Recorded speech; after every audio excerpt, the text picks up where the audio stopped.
Welcome to a lesson where we will recap some knowledge about a single row subqueries. So, a single row subquery is that subquery that returns only one row of data. And in this lesson, we're gonna show how to ensure that subquery returns only one row of data. So in my example, I'm fetching data from my employees table, and in the where clause, I'm making a comparison where my employee ID matches the results of my subquery.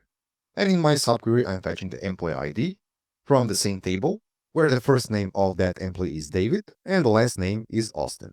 If we check this query, so I'm just gonna run it, we can see indeed that we got only one row, one column returned, right? And if I execute a complete query, this will work just fine. Now, in the case when the subquery could or can return multiple rows, like if I remove the last name in my where clause of the subquery, that subquery is gonna return multiple rows. And we can compare multiple values with just one. So this query is gonna fail, right? And we can also check that subquery that indeed it returns multiple values. So we got 3 employees with the first name David. So in production or in the job, a single row subquery has to be used only when we are sure that it will return only one value. We could omit that error by using, for example, aggregate functions, as we know that aggregate functions return only one value for a set of data.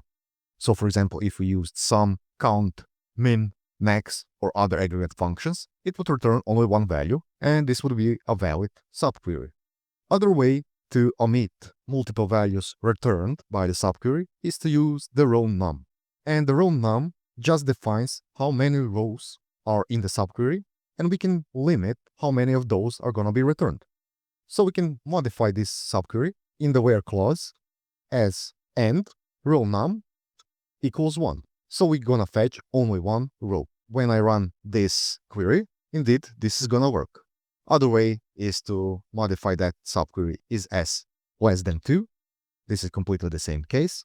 But the problem is with that, as the subquery would return multiple values, we do not know which value will be returned when using the ROWNUM. Of course, we could omit those errors by handling the subquery that returns multiple values on different ways, but that is a topic for the next lesson. See you over there.